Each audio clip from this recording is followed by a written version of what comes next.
Saya Destiny Yani dan saya Nulan dari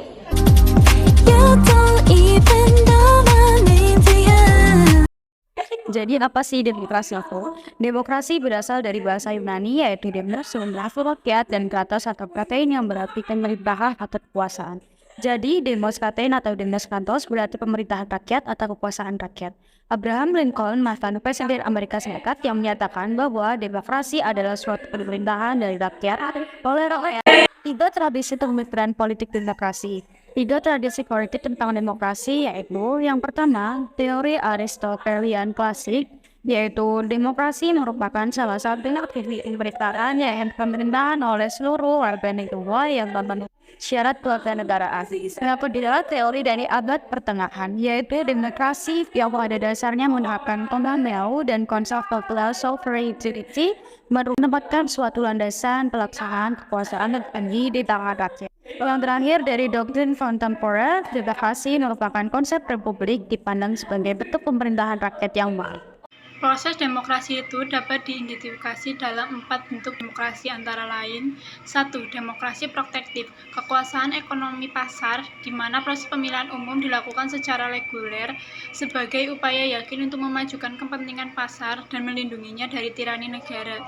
2. Demokrasi pembangunan, demokrasi yang ditandai oleh konsumsi atau model manusia sebagai individu, yakini manusia sebagai yang dikompromikan dengan konsep makhluk yang mampu mengembangkan kemampuannya. Di samping itu juga menetapkan partisipasi demokrasi sebagai jalur pusat menuju pengembangan diri.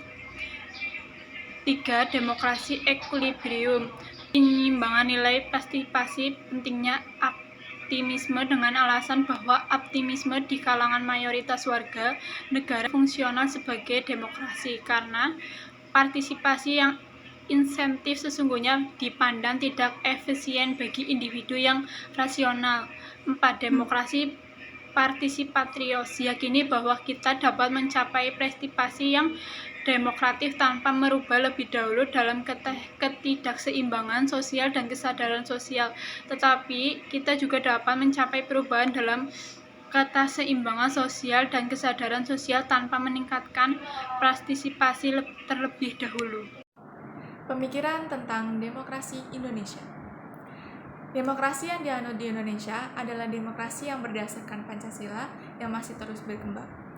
Sifat dan ciri-cirinya terdapat berbagai tafsiran dan pandangan.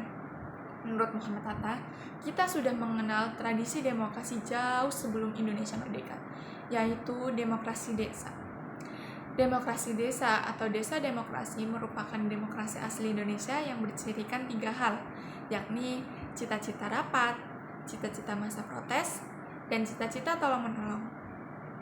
Dengan demikian, demokrasi diyakini dan diterima sebagai sistem politik yang baik guna mencapai kesejahteraan dan kenyamanan bangsa. Selanjutnya, pentingnya demokrasi sebagai sistem politik kenegaraan modern. Demokrasi memegang peran penting dalam masyarakat dan dalam tata aturan suatu negara. Tanpa adanya demokrasi di suatu negara dan segala sesuatunya diatur oleh pemerintah, maka hilanglah kesejahteraan masyarakat dan kacaulah negara tersebut. Suatu negara perlu adanya masyarakat yang komplement, mendukung, dan masyarakat perlu terlibat dalam pembangunan suatu negara demi tercapainya kemakmuran dan kesejahteraan negara. Dengan demikian, demokrasi tak ada saling menang sendiri, saling memaksa kehendak, saling menghina, saling melecehkan, saling menjatuhkan. Yang ada saling menghargai, saling menghormati, saling mengerti, saling menerima pendapat orang lain, saling lapang dada, saling tenggang rasa. Oleh sebab itu, kehidupan yang nyaman pasti akan tercipta. B. Menanya alasan mengapa diperlukan demokrasi yang bersumber dari Pancasila. Sejumlah persoalan tentang kelemahan praktik hukum yang kita muncul di berbagai media jejaring sosial yaitu 1. Buruknya kinerja lembaga perwakilan dan partai politik. Yang kedua, krisis partisipasi politik rakyat. Yang ketiga, munculnya penguasaan di dalam demokrasi. Yang keempat, demokrasi saat ini membuang kedai disebabkan karena tidak ada peluang untuk berpartisipasi. atau karena terbatasnya kemampuan untuk berpartisipasi dalam politik.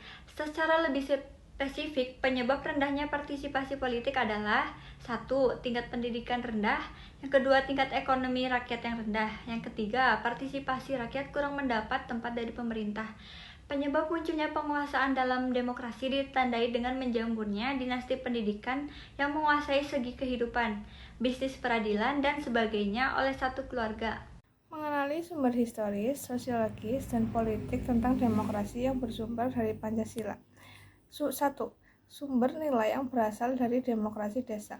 Demokrasi yang diformulasikan sebagai pemerintahan dari rakyat, oleh rakyat, dan untuk rakyat, merupakan fenomena baru bagi bangsa Indonesia ketika merdeka. Mengenal adanya demokrasi dalam tradisi desa kita akan menjamin dua macam analisis berikut. A. Paham kedaulatan rakyat sebenarnya sudah mampu sejak lama di Nusantara. Di alam Minangkabau, misalnya pada abad 14-15, kekuasaan raja dibatasi oleh ketundukannya pada keadilan dan kepatuhan. B. Tradisi demokrasi asli Nusantara tetap bertahan sekalipun di bawah kekuasaan feodalisme raja. Raja Nusantara karena di banyak tempat di Nusantara, tanah sebagai faktor produksi yang penting tidaklah dikuasai oleh raja, melainkan dimiliki bersama oleh masyarakat desa. Karena pemilikan bersama tanah desa ini, hasrat setiap orang untuk memanfaatkannya harus melalui persetujuan kaumnya. 2. Sumber nilai yang berasal dari Islam. Nilai demokrasi yang berasal dari Islam bersumber di akhir teologisnya.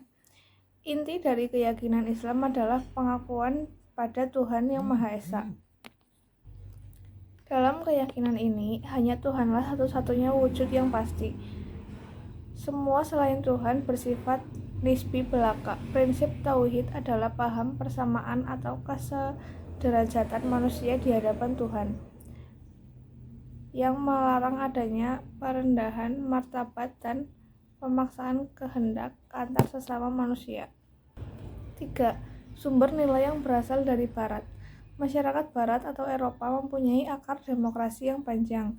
Pusat pertumbuhan demokrasi terpenting di Yunani adalah kota Athena, yang sering ditunjuk sebagai contoh pelaksanaan demokrasi partisipasif. Dalam negara kota sekitar abad ke-5, model pemerintah demokrasi, model Athena dan Roma ini kemudian menyebar di kota-kota lain sekitarnya. Kehadiran kolonialisme Eropa, khususnya Belanda di Indonesia, membawa dua sisi dari koin peradaban Barat. Sisi resepsi imperialisme, kapitalisme, dan sisi humanisme sampai demokratis. Sebagai contohnya, banyak kita temukan konflik berbasis perbedaan agama dan budaya terjadi di masyarakat. Maraknya ujaran kebencian terhadap kelompok minoritas, serta bermunculannya ideologi intoleran dan kejahatan terorisme. Di level pemerintahan dan politik, kondisi demokrasi di Indonesia, khususnya di aspek supremasi hukum, juga cukup mengkhawatirkan. Salah satunya kita bisa soroti dari banyaknya tindakan pelanggaran HAM, minimnya pelibatan aspirasi publik terhadap rancangan berbagai undang-undang seperti revisi UU KPK, RKUHP, keberadaan UU ITE yang menyulitkan pejuang HAM, beberapa penerbitan Perpu yang tidak dilandaskan pada kajian yang objektif, dan masih banyak yang lainnya lagi. Demikian presentasi yang dapat kami sampaikan, semoga dapat menambah wawasan teman-teman. Kami kelompok 1 pamit undur diri. Bye!